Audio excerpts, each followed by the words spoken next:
And happening now, there's a big push to talk about the deep roots of human trafficking. It's a phenomenon that can happen well under the radar. Our Dylan Valencia joins us in studio to shed light on the issue. Good morning, Dylan. Manny, good morning. January marks National Human Trafficking Prevention Month, and our day-to-day life can hide the reality of human trafficking. It's a form of modern slavery that happens in every state, including right here in the state line.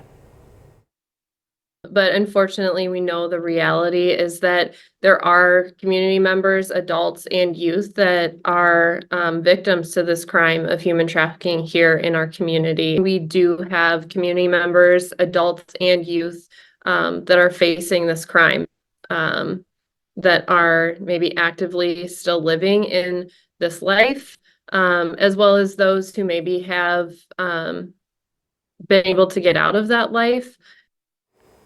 The Rockford Alliance Against Sexual Exploitation shares that human trafficking is something that Hollywood paints as something that only happens overseas. However, it happens right in our backyard, with two being the main types: labor trafficking and sex trafficking. Many people can be more vulnerable, including those who have a history of physical or sexual abuse, substance abuse, poverty, or some form of neglect in their life. And right now, with the influx of migrants coming to the U.S., Megan explains how someone in that situation could potentially fall prey to this crime.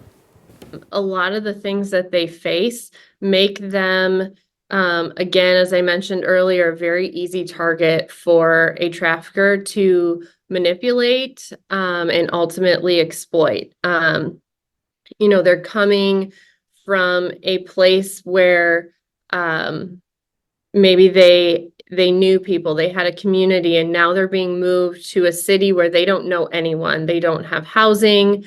Maybe they're potentially separated from family or friends or people that they trusted.